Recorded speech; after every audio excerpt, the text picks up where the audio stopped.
പിതൃ സഹോദരിയുടെ കുടിലിൽ 40-കാരനെ കുത്തേറ്റ് മരിച്ച നിലയിൽ കണ്ടെത്തി. പത്തനംതിട്ട കൂടൽ പയറ്റുകാല സ്വദേശി രാജനാണ് കൊല്ലപ്പെട്ടത്. പ്രതിയായ അയൽവാസി സുനിലിനെ പോലീസ് കസ്റ്റഡിയിലെടുത്തു. മദ്യപാനത്തിനിടെ നടന്ന തർക്കമാണ് കൊലപാതകത്തിലേക്ക് നയിച്ചതെന്നാണ് നിഗമനം.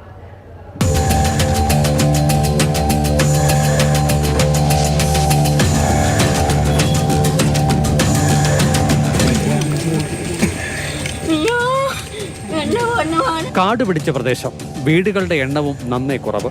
ഇവിടെ എലിയാമൂല വടക്കേതിരെന്ന കുടിലിലാണ് കുത്തേറ്റ് രക്തം വാർന്ന് മരിച്ച നിലയിൽ രാജനെ കണ്ടെത്തിയത്. ഇന്ന് രാവിലെ 10 മണിയോടെ പിതൃ സഹോദരി എത്തിയപ്പോഴാണ് മൃതശരീരം കണ്ടെത്തിയത്. അയൽവാസി അനിലും രാജനും ഇന്നലെ രാത്രി ഒന്നിച്ചു മദ്യപിച്ചിരുന്നു. ഇതിനിടെ ഉടലെടുത്ത തർക്കത്തിനിടെ അനിൽ രാജനെ കുത്തി പരിക്കേൽപ്പിച്ചതായാണ് കണക്കാക്കുന്നത്. അനിലിന്റെ വീട്ടിലുണ്ടായിരുന്ന ഏതാനും ഫർണിച്ചറുകൾ നിലം തെറ്റി കിടക്കുകയാണ്. ഈ വീട്ടിൽ നിന്നും മൃതശരീരം കണ്ടെത്തിയ ഇടത്തെ മണ്ണിൽ വരെ ചോരപ്പാടുകളുണ്ട്. തൊട്ടടുത്ത വീടെന്ന് പറയുന്നത് ഇതിൻ്റെ അയൽവാസി ഏകദേശം 10 മീറ്ററിനുള്ളിൽ തന്നെ അനിലിൻ്റെ വീടാണ്. അനിലിൻ്റെ വീട്ടിൽ രക്തക്കറയുണ്ട്.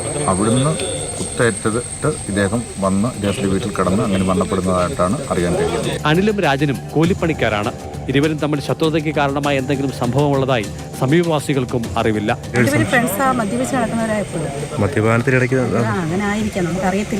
രാവിലെ വരെ വീട്ടിലുണ്ടായിരുന്ന അനിൽ രാജൻ മരിച്ചുവെന്ന് ഉറപ്പാക്കിയതോടെ മുങ്ങുകയായിരുന്നു.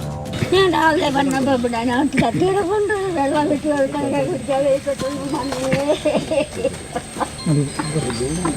മൃതശരീരം കാണപ്പെട്ട കുടിലിൽ നിന്നും മണം പിടിച്ച പോലീസ് നായ അനിലിന്റെ വീട്ടിലേക്കാണ് ഓടിക്കയറിയത്. ഇദ്ദേഹത്തിന് ഒരു സുഹൃത്തായ അയൽവാസിയായ ഒരു ആളാണ് ഈ ഇദ്ദേഹത്തിന് ഉണ്ടായിരുന്നത്.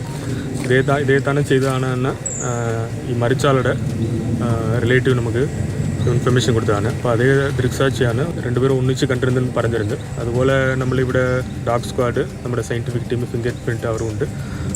അവർ ഈ സംഭവ സ്ഥലത്തുള്ള പരിശോധനകൾ നടത്തി വരുന്നുണ്ട്. ഇവിടെ DNA സാമ്പിൾസ് എവിഡൻസ് ഉണ്ട്.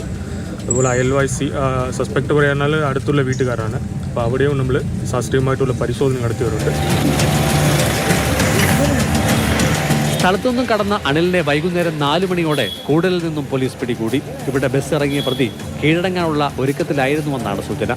കൊല്ലപ്പെട്ട രാജൻ അവിവാഹിതനാണ്. അച്ഛനമ്മമാർ നേരത്തെ മരിച്ചു.